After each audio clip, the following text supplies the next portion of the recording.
We're on the upper city of Tel Hazor. It's on the south side of the complex of Tel Hazor.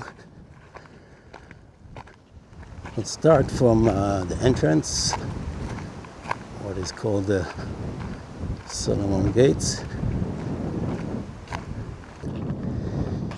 Dated to the 10th century BC, this six-chambered gate has two towers.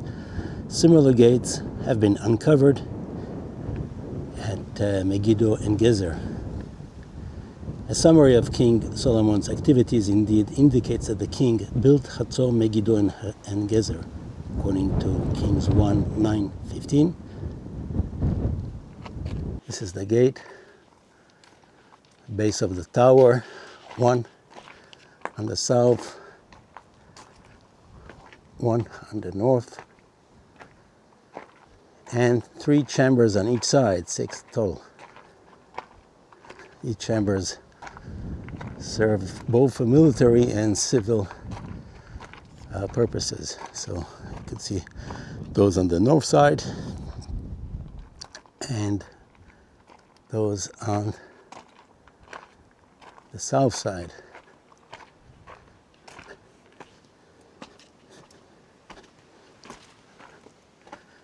You can see at the base of the tower, a rectangular tower on the south side, and the casemate wall, which is a common plan of Iron Age cities. You can see here two walls. This is the inner wall, outer wall between its chamber, and crossing those between those two walls are smaller walls that separate them as into chambers. See, some of the room is covered with ground, so basically you can use it during peacetime. You can use this chamber for various purposes, like residential and storage. But during war, you can fill it up and make it really strong into a very wide wall, and it has dual purposes. Okay, in one of the chambers, the center of the southern chambers in the gate, are remains of a Canaanite temple. This is at the time 15th to the 14th century BC, and it's a lower level. It's below the gate. That's what they excavated here on the base of this chamber.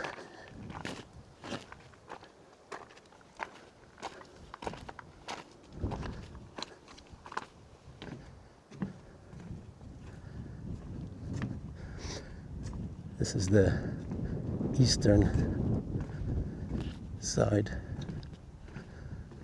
of the upper city.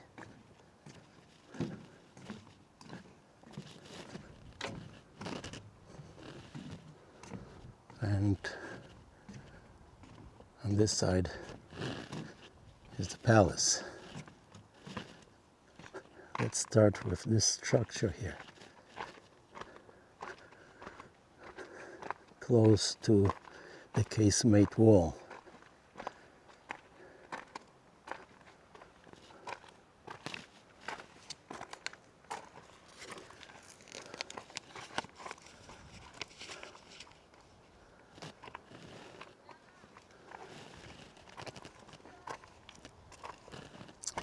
This here is a Canaanite temple.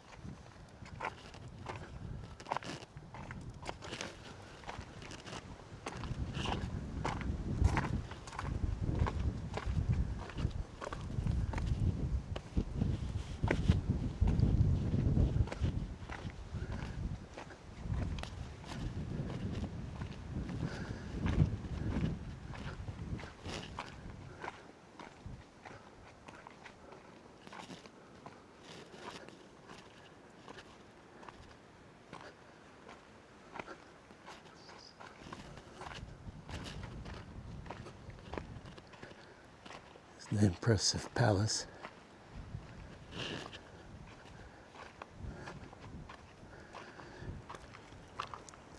This palace served the kings of Hazor during the 14th to the 13th century BC. Has a ceremonial nature. The plan, consisting of a courtyard and a throne room, and construction elements of the building, combining stone, mud brick, and wood, show a distinct influence from the northern Canaan, present-day Syria. The floor of the throne room was originally made of wood.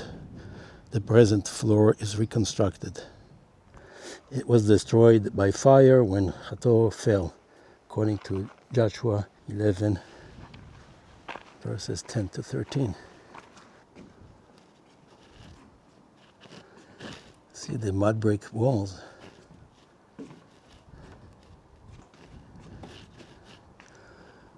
With the rocks, limestone rocks on the bottom as a base. Sun-dried mud bricks were an important element in buildings during the Bronze and Iron Age.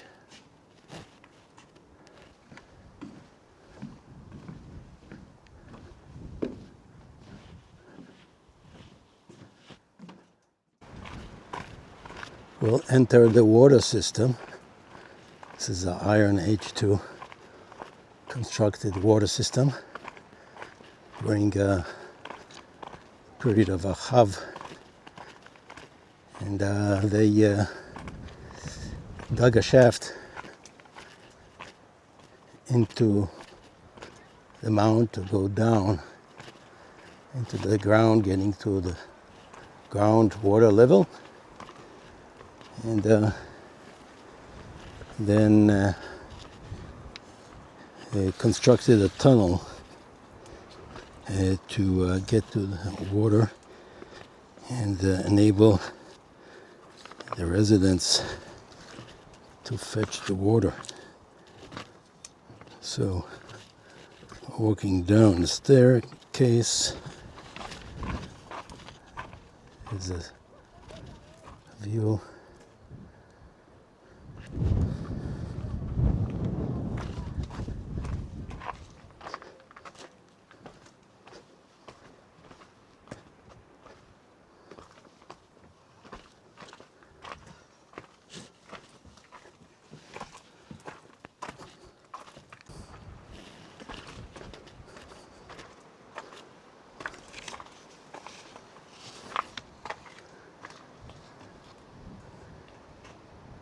Looks like the original staircase, but we'll go with the modern one.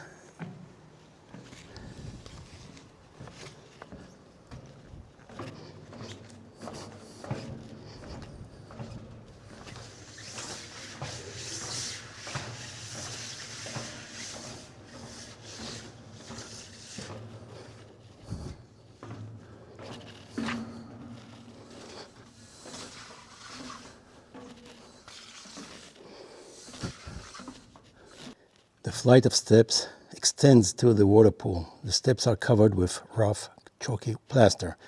A drain for rainwater extends down into the water pool at the sides of the steps to prevent the water from damaging the steps. Original steps going down.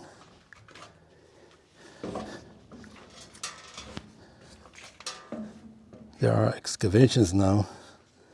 Seems like they're bringing up the soil with those volunteers that we saw passing us.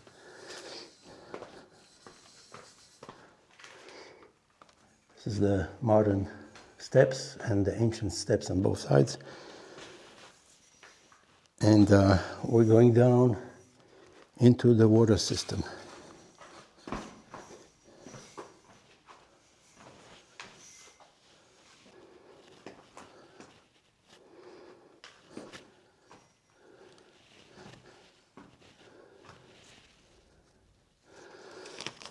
This is 40 meters below the head of the mound.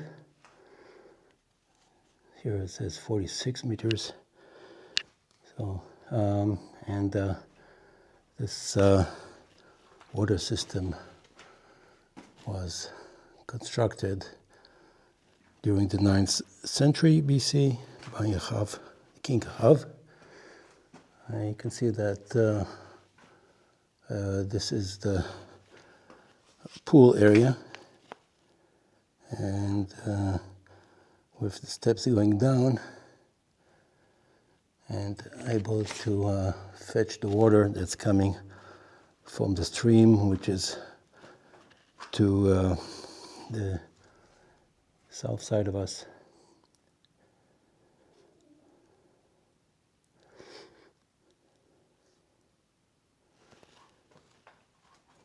There are additional springs around the site, and a stream that flows on the south side, but during war times it was important to fetch water inside the city and not be forced to go out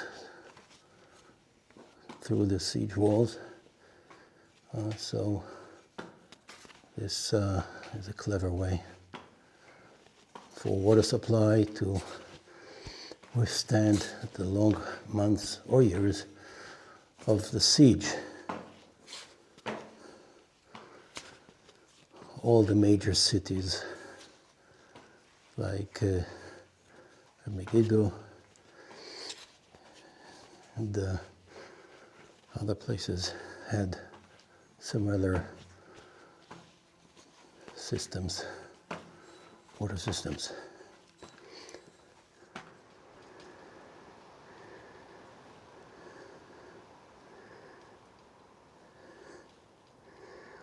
See the ancient steps going down into the lower area where the water was fetched.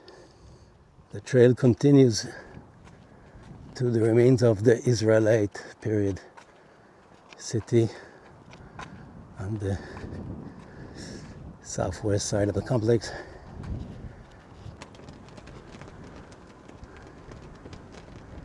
The view of the Israelite period city during the Iron Age too.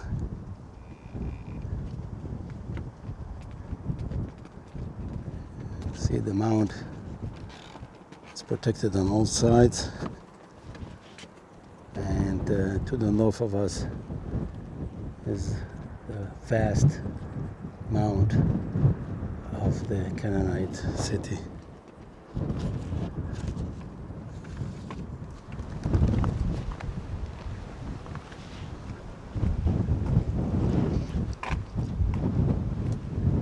These are remains of the Israelite city, Iron Age.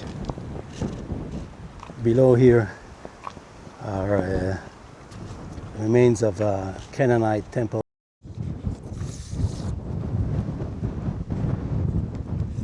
This is the Canaanite temple below the Israelite city, and we see the base of the city here and the ruins.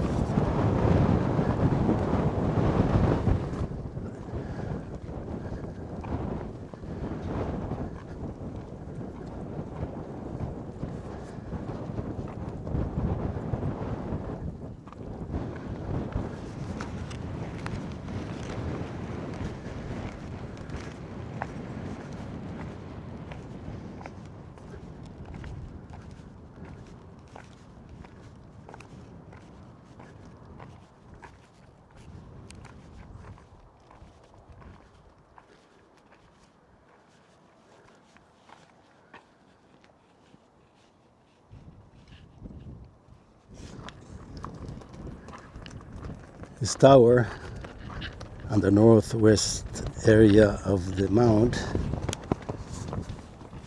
was constructed the last phase of the Israelite period city to defend against the Assyrians, which conquered it at the beginning of the 8th century, according to the Bible. And step up the tower.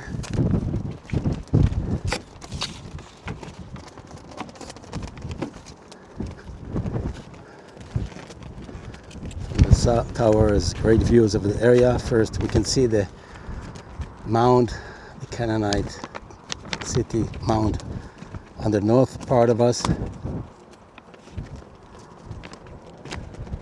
looking towards the north.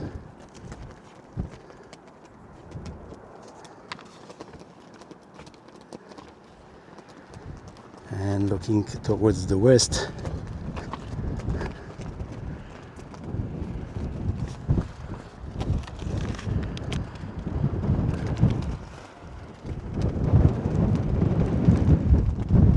south.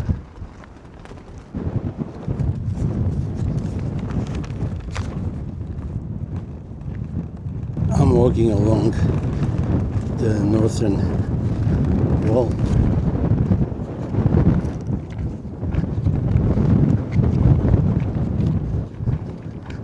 Towards the east.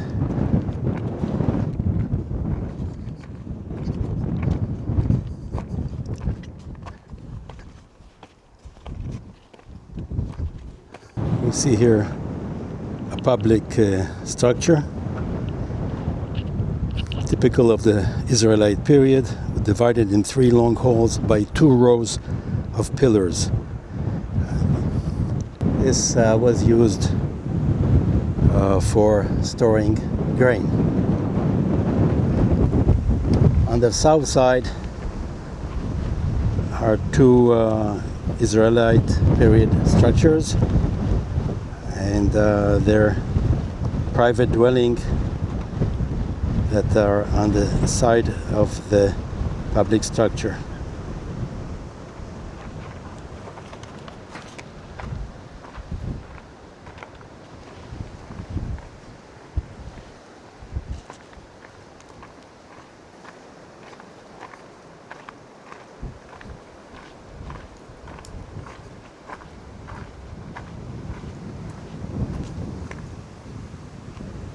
See here an oil press.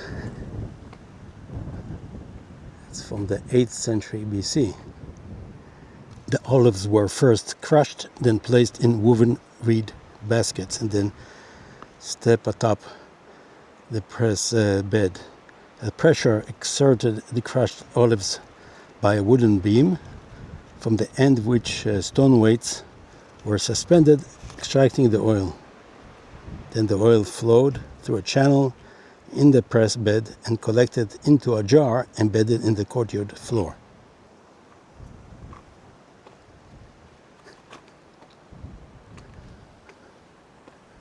This is the courtyard of this house, and the rooms: 1, 2, 3, and 4 rooms, and central courtyard.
Here excavations are held this summer. A lot of buckets coming out. Soil.